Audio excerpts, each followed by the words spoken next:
আসসালামু আলাইকুম প্রিয় শিক্ষার্থীবৃন্দ, আশা করি তোমরা ভালো আছো।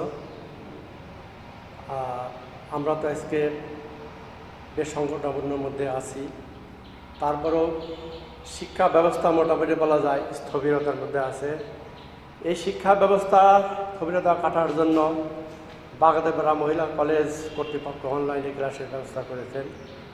আজকে আমি তোমাদের ক্লাস নিব অধ্যায় চতুর্থ অধ্যায় জনসংখ্যা, মানব সম্পদ এবং আত্মকর্মসংস্থান।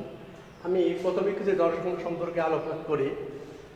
আসলে বিশ্ব মানবতার অগ্রগতির জন্য জনসংখ্যার অবদান অনস্বীকার্য, এ কথা অস্বীকার করার উপায় নাই। তবে এ কথাও অস্বীকার করার উপায় নাই যে বিশ্ব মানবতার ধ্বংসের মূলে জনসংখ্যা। কোনো একটা নির্দিষ্ট জনসংখ্যা বলতে সাধারণত কোনো একটা নির্দিষ্ট ভূখণ্ড স্থায়ী বসবাস করার জন্য মানুষের সমষ্টি হচ্ছে জনসংখ্যা। এই জনসংখ্যা সম্পর্কে বিভিন্ন মতবাদ আছে, বিভিন্ন অর্থনীতিবিদ বিভিন্নভাবে বিভিন্ন ব্যাখ্যা দিয়েছেন। জনসংখ্যা কখনো সমস্যা, জনসংখ্যা কখনো মানব সম্পদ। তবে উল্লেখযোগ্য 1977 সালে বিশ্বব্যাংকের সাবেক প্রেসিডেন্ট ম্যাকনামারা বলেছেন যে পারমাণবিক যুদ্ধের পরেই সবচেয়ে বড় সমস্যা হবে এই জনসংখ্যার বিস্ফোরণ। কারণ জনসংখ্যা যুদ্ধ যদিও আমরা আলোচনার মাধ্যমে থামাই দিতে পারি, কিন্তু এই জনসংখ্যার বিস্ফোরণ থামানো খুবই জটিল ব্যাপার। তবে বাংলাদেশে 1993 সালে জনসংখ্যার 1 নম্বর সমস্যা বলে অভিহিত করেছেন। তবে বর্তমান সরকার সুষ্ঠু পরিকল্পনা এবং বাস্তবায়নের মধ্যে টেকসই অর্থনীতির লক্ষ্যে জনসংখ্যাকে মানব সম্পদে পরিণত করার জন্য বিভিন্ন পদক্ষেপ গ্রহণ করেছে। তবে জনসংখ্যা সম্পর্কে অ্যারিস্টটল, প্লেটো, কনফুসিয়াস এবং ইবনে খালদুন বিভিন্ন মতবাদ করছে। তবে মতবাদগুলো খুব একটা আলোড়ন সৃষ্টি করতে পারেনি। তো ইংল্যান্ডের প্রখ্যাত অর্থনীতিবিদ এবং ধর্মযাজক ম্যাথাস তার উল্লেখযোগ্য কাব্যগ্রন্থ and essay on the principal of population 1798 সালে প্রকাশিত হওয়ার পরে ইংল্যান্ড বা ইউরোপে কেবল শিল্প বিপ্লবের হাতে ঘড়ি তখনই এই মতবাদটা প্রকাশ হওয়ার পর বিশ্বে আলোড়ন সৃষ্টি করে। প্রখ্যাত অর্থনীতিবিদ ম্যাথাসের আলোচনার মূল বিষয়বস্তু ছিল যে খাদ্যের যোগান থাকবে স্থিতিশীল এবং জনসংখ্যা বাড়বে দ্বিগুণ। তার মূল বিষয় হচ্ছে জনসংখ্যা বাড়বে জ্যামিতিক হারে।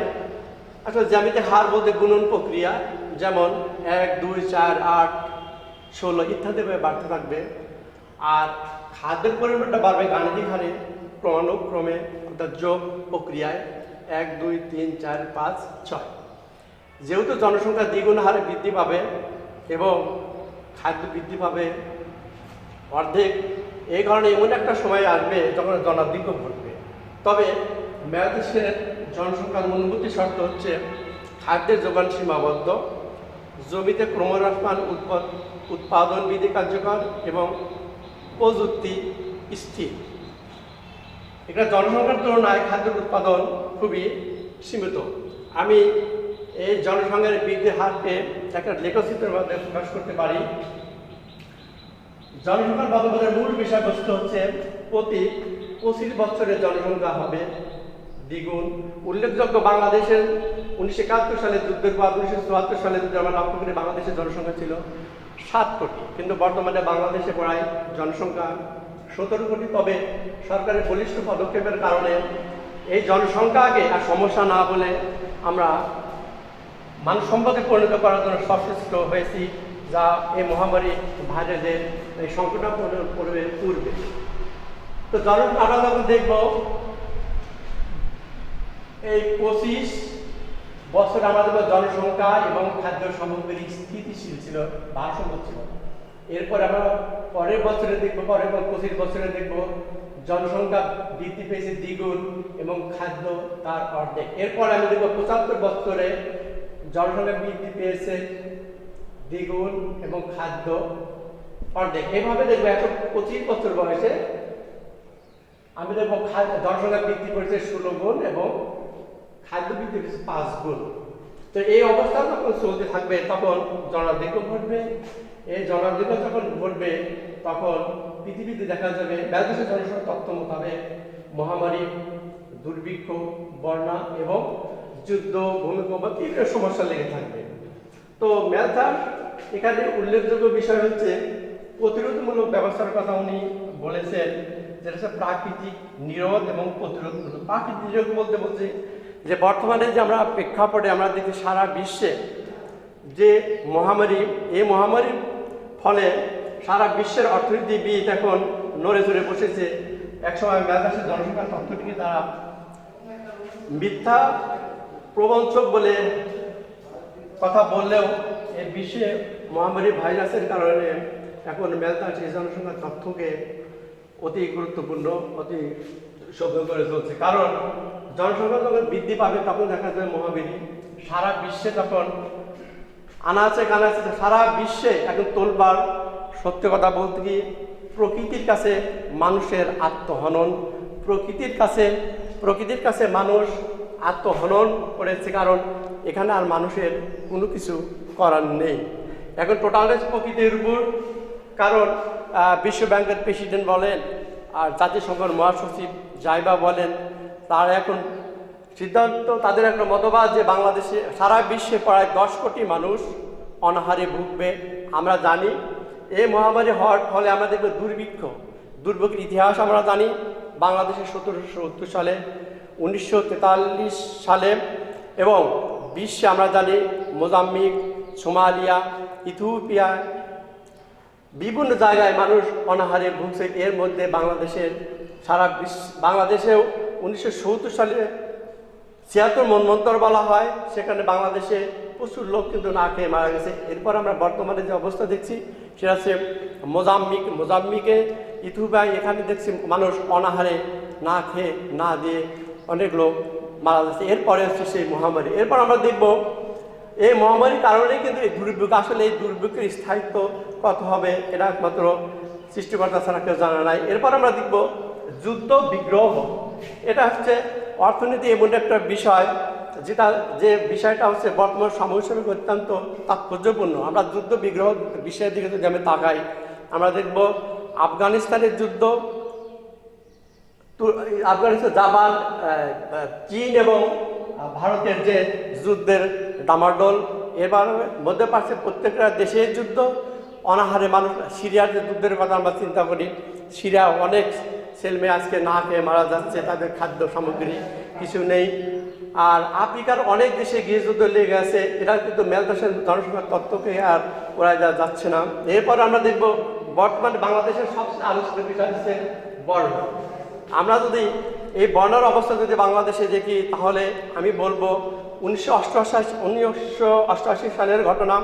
1988 সালে আমরা ছোট ছিলাম তখন যে বন্যা, এরপরে আমরা দেখব 2020 সালের যে চিত্র, বাংলাদেশে প্রায় 24টি দেশ বন্যায় আক্রান্ত।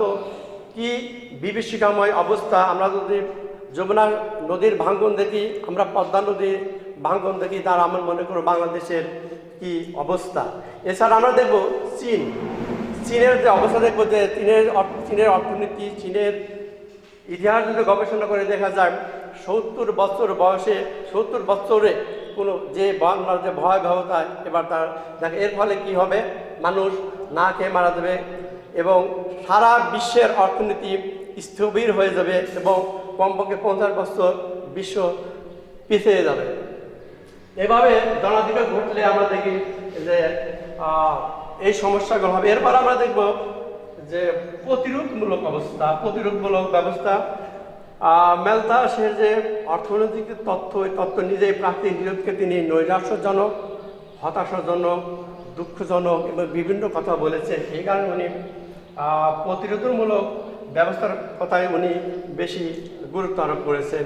কারণ প্রতিরোধমূলক ব্যবস্থা এবং জনসচেতন, আমরা বিশ্বের দিকে যদি তাকাই, আমরা চীনের অর্থনীতি করি। চীনের এমন একটা সময় ছিল বিশ্বের মধ্যে সবচেয়ে জনবহুল দেশ হচ্ছে চীন, যেখানে প্রায় 130 থেকে 40 কোটি। এরপর আমরা যদি ভারতের দিকে লক্ষ্য করি 120 থেকে 30 কোটি।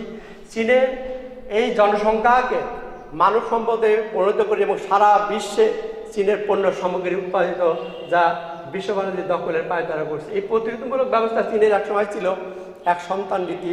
এই এক সন্তান চীনের নীতির কারণে জনসংখ্যা চীনে যথেষ্ট নিয়ন্ত্রণ করতে পেরেছে। এরপর আমরা যদি জনসংখ্যার কথা ভাবি, জাপান হচ্ছে জনসচেতনের কারণে জাপানের অর্থনৈতিক দিক এতই তাৎপর্যপূর্ণ যে তারা জাপানের মেয়েরা অর্থনৈতিক উন্নয়নের শীর্ষে পৌঁছানোর কারণে বিশ্বে ত্রাস হওয়ার কারণে তার সন্তান নিতেও অনীহা প্রকাশ করে।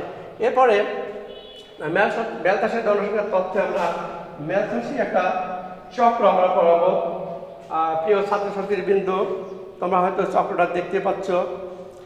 বইয়ের ভিতরে আরও সুন্দরভাবে আছে। আমরা দেখবো এই চক্রটা একটা গোলাকার আকৃতি। আমরা এখানে দেখব একটা সময় জনসংখ্যা এবং খাদ্যের ভারসাম্য আছে। একটা সময় জনসংখ্যা ম্যালথাসের জনসংখ্যা তথ্য মতে জনসংখ্যা এবং খাদ্য ভারসাম্য আছে। এরপরে কি করবে, জনসংখ্যা যখন খাদ্যের তুলনায় বেশি বৃদ্ধি পাবে তখন কি হবে, জনাধিক ঘটবে। আমরা জানি, আমরা ইতিপূর্বে কিন্তু বললাম যে জনাধিকে ঘটলে কি হবে, মহামারী হবে, দুর্ভিক্ষ হবে, বন্যা হবে, যুদ্ধ হবে, ভূমিকম্প হবে, যেগুলো বর্তমানে আমরা বিশ্বের দিকে তাকালে আমরা যেটা চাক্ষুষ দেখতে পাচ্ছি। এরপরে কি হবে, প্রকৃতি প্রতিশোধ নেবে। ম্যালথাস জনসংখ্যা তত্ত্বের মতে জনসংখ্যা যখন সীমাহীনভাবে বৃদ্ধি পাবে, প্রতিরোধমূলক ব্যবস্থা যখন গ্রহণ করবে না, তখন প্রকৃতি নিজেই প্রতিশোধ নেওয়ার ফলে জনসংখ্যা একটা ভারসাম্য অবস্থায় পৌঁছাবে।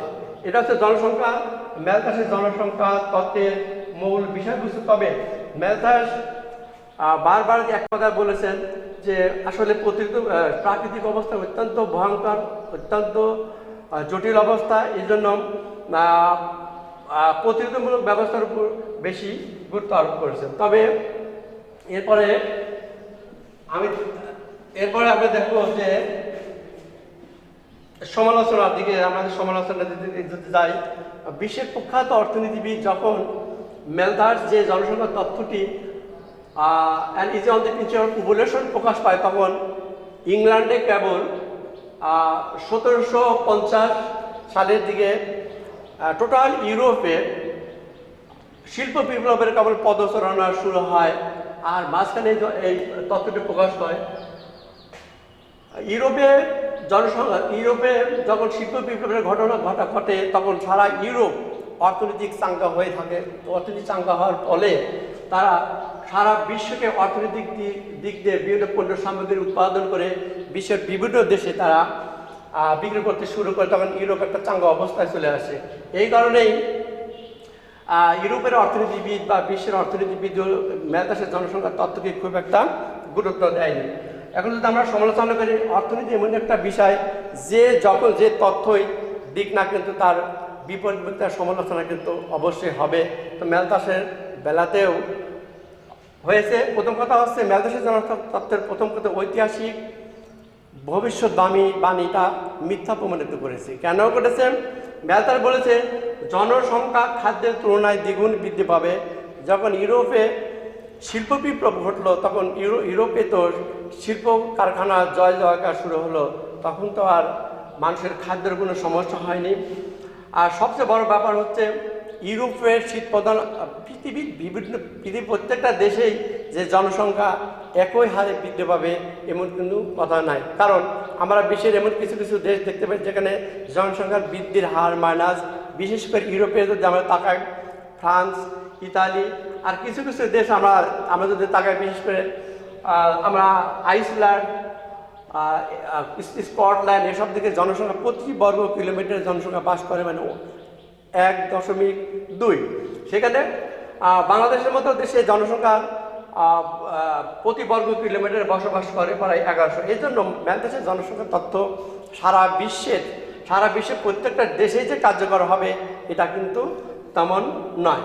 তারপর হচ্ছে দ্বিতীয়ত হচ্ছে বৈজ্ঞানিক ম্যালথাসের জনসংখ্যার তথ্য বৈজ্ঞানিক গবেষণা এবং কৃষি উৎপাদনকে তিনি স্থির মনে করছেন, কিন্তু তা তো না।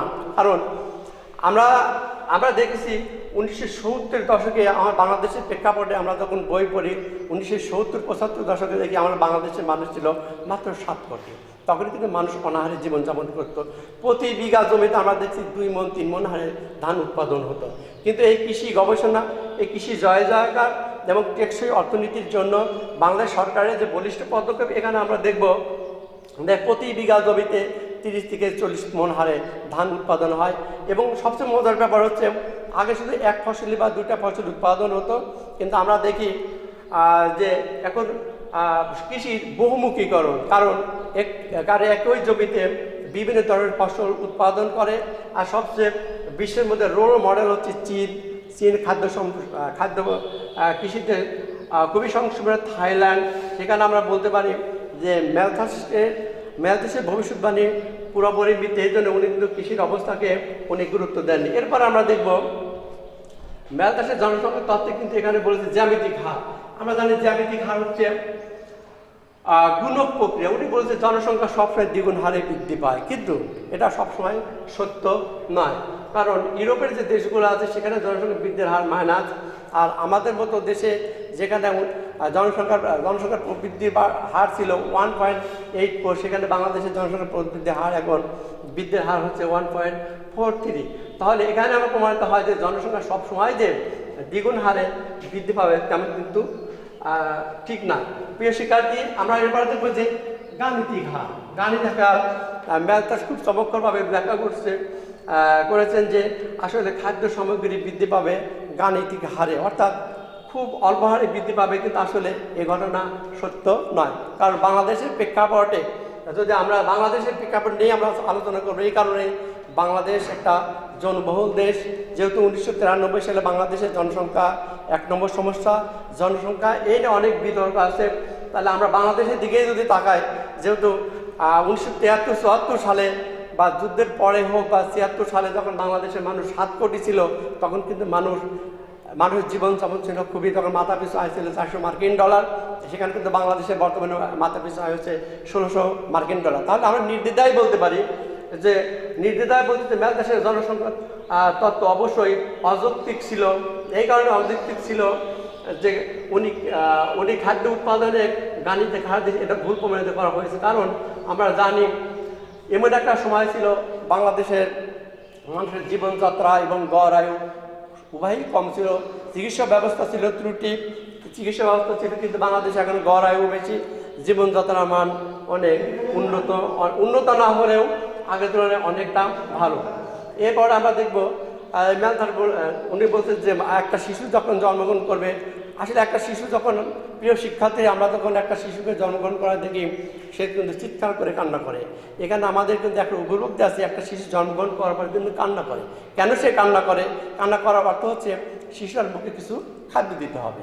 এবং এর সাথেও আমরা কিন্তু লক্ষ্য করি শিশুটা 2টা হাত 2টা পা কিন্তু নড়াচড়া করে। এর অর্থ কি? একটা শিশু যখন জন্মগ্রহণ করবে, সে যেমন খাদ্যের জন্যও কান্নাকাটি করবে, এতে সে প্রমাণিত করে সে শুধু খাদ্যের জন্য পৃথিবীতে আসেনি, সে কাজ করার জন্য আসছে। আমরা জনসংখ্যাকে যদি আমরা দক্ষ জনশক্তিতে পরিণত করি, সুন্দরভাবে প্রশিক্ষণ দেই, তখন আমাদের জনসংখ্যার কিন্তু আর সমস্যা হবে না, জনসংখ্যার কোনো বোঝা হবে না। কারণ বাংলাদেশ এই মহা দুর্যোগের পূর্বে, মহাসংকটের পূর্বে বাংলাদেশের মানুষ পৃথিবীতে এমন কোনো দেশ নয় তারা বিভিন্নভাবে পরিশ্রম করে যে রেমিটেন্স, বাংলাদেশের অর্থনৈতিক আয়ের কিন্তু মূল উৎস ছিল রেমিটেন্স এবং পোশাক শিল্প। এখন যেহেতু শুধু বাংলাদেশ না, সারা বিশ্ব এখন একটা দুর্যোগ মুহূর্তে আছে। দুর্যোগ মুহূর্তের পূর্বে কিন্তু বাংলাদেশের জনগণ, আমরা দেখব যে বিশ্বের এর প্রান্তে থেকে ওর প্রান্তে বিভিন্ন ধরনের কর্ম করে তারা যে রেমিটেন্সগুলো পাঠায়, সেগুলো দিয়ে অর্থনৈতিক উন্নয়নের জন্য যথেষ্ট ভূমিকা পালন করে। তো আমরা দেখব যে এই সম্বন্ধে ম্যালথাসের জনসংখ্যা তত্ত্ব আলোচনা করলে আমরা দেখি যে ম্যালথাস জনসংখ্যা তত্ত্ব যেভাবে ব্যাখ্যা করেছেন, যেভাবে হতাশাব্যঞ্জক বা নৈরাশ্যজনক ব্যবস্থা করেছেন, এতে আমাদের প্রতীয়মান হয় যে ম্যালথাসের জনসংখ্যা তত্ত্ব যে সবসময় সঠিক হবে তা কিন্তু নয়। তবে এটা অবশ্যই স্বীকার করতে হবে, বিশ্বের যে সংকট মুহূর্ত, বিশ্বের যে অবস্থা, এগুলো হচ্ছে মানুষের টোটাল হচ্ছে মানুষের একটা সৃষ্ট ফল। আসলে এর পরিণতি কোথায় হবে, বিশ্বের অবস্থা কোথায় দাঁড়াবে, এখন বিশ্বের বিভিন্ন দেশের অর্থনীতিবিদ ম্যালথাসের জনসংখ্যার তথ্য নিয়ে কিন্তু এখন আলোকপাত করছে। আসলে এমন একটা সময় ছিল যে মালদেশের জনসংখ্যা মানুষ অন্যান্য অর্থনীতিবিদ কোনো গুরুত্বই দেয়নি, কিন্তু বর্তমানে কিন্তু এই একটা অবস্থা দাঁড়াচ্ছে। এখন কিন্তু বাংলাদেশের অবস্থা শুধু না, বিশ্বের বিভিন্ন দেশের অর্থনৈতিক অবস্থা অত্যন্ত ঘনভঙ্গুর, অত্যন্ত ভয়ানক। আমরা যদি ইংল্যান্ডের তাকাই, ইংল্যান্ড শিল্পোন্নত দেশ, ইংল্যান্ডে শ্রমিক ছাঁটাই হচ্ছে, যুক্তরাষ্ট্রের শ্রমিক ছাঁটাই হচ্ছে, টোটাল ইউরোপের শ্রমিক ছাঁটাই হচ্ছে। কারণ এই মানুষের একৃত কর্মের জন্য আজকে মানুষের এই অবস্থা। মানুষ যদি সঠিকভাবে চলাফেরা করে তাহলে কিন্তু আমাদের দেশের জনসংখ্যা আর সমস্যা হতো না, জনসংখ্যা আমাদের সম্পদে পরিণত হতো। এরপর আমরা দেখব যে মানুষ সম্পদ। এখানে মানুষ এখানে আমরা আলোচনা করবো হচ্ছে, কারণ অর্থনীতির সাথে জনসংখ্যা, মানুষ সম্পদ, আত্মকর্মসংস্থান এক অপরের সাথে ওতপ্রোতভাবে জড়িত। কারণ একটা দেশের অর্থনীতির ভাবমূর্তি নির্মাণ করবে জনসংখ্যা কেমন, মানুষ সম্পদ কেমন, আত্মকর্মসংস্থান। কারণ প্রথম মানুষ পৃথিবীতে মানুষ প্রথম জন্মগ্রহণ করে, জন্মগ্রহণ করার পর শুধু মানুষকে আমরা এমন একটা সময় ছিল যে জনসংখ্যা সম্পদ না দায়, এই নিয়ে যথেষ্ট বিতর্ক ছিল। তবে জনসংখ্যাকে যদি আমরা সঠিকভাবে মূল্যায়ন করতে পারি, সঠিকভাবে প্রশিক্ষণ দিতে পারি, তবে অবশ্যই জনসংখ্যাকে সম্পদে পরিণত হবে। সবচেয়ে মজার ব্যাপার হলো আমার ব্যক্তিগত প্রিয় শিক্ষার্থীবৃন্দ, আজকে যদি শিক্ষক এবং শিক্ষার্থী যদি সাদা মনের মানুষ হয়, তাহলে কিন্তু আমাদের দেশটা টোটাল সারা বিশ্ব আর ক্রাইসিস থাকবে না, কোনো সমস্যা থাকবে না। কারণ এই মানুষকে যখন আমরা মানব সম্পদে পরিণত করব, তখন অবশ্যই দেশের অর্থনৈতিক উন্নয়নের জন্য অবশ্যই অবদান রাখবে। এরপরে দেখব আত্মকর্মসংস্থান। আজকে যদি আমরা বিশ্বের দিক তাকাই, আমার বিশ্বের দিক নাই বা তাকাই, আজকে যদি বাংলাদেশেই থাকে, বাংলাদেশ বিপুল জনসংখ্যা। আজকে এই করোনা ভাইরাস যে মহাসংকটের কারণে বিশ্বের বিভিন্ন দেশ থেকে কিন্তু মানুষ বিভিন্নভাবে চলে আসার ফলে কি হচ্ছে, তারা বিদেশে পাড়ি জমাতে পারছে না। এই কারণে আমরা দেখব ঢাকার দিকে যদি আমরা চিন্তা করি, আমাদের অর্থনৈতিক আয়ের দুইটা সেক্টর, একটা হচ্ছে পোশাক শিল্প আর একটা হচ্ছে আপনার রেমিটেন্স। এই পোশাক শিল্প 50% চাকরিজীবী চাকরি হারিয়ে আজকে তারা বিভিন্ন জায়গায় রিক্সা, ভ্যান ইত্যাদি চালাচ্ছে। তাহলে আমি আমার প্রাণপ্রিয় শিক্ষার্থী, এই দুর্যোগ মুহূর্তে, এই করোনা সংকটের মুহূর্তে বাগদাপাড়া মহিলা কলেজের কর্তৃপক্ষ এই সংকটকাল উত্তোলন করার জন্য যে ব্যবস্থা নিয়েছে, এই জন্য আমরা ধন্যবাদ। তবে তোমরা আর একটু পড়াশোনা করো, আমরা যেভাবে ক্লাস নিচ্ছি তোমরা আমাদের সাথে চলাফেরা, কারণ এই সংকটকালে আমরা যদি যুদ্ধ না করি, তাহলে কিন্তু দেশের অর্থনৈতিক উন্নয়ন, মানব সভ্যতা সব কিছু ধ্বংস হয়ে যাবে। আমার প্রাণপ্রিয় শিক্ষার্থী, তোমরা ভালো থাকো, সুস্বাস্থ্য কামনা করে আমি আজকের মতো এখানে শেষ করছি। পরে দেখা হবে। খোদা হাফেজ।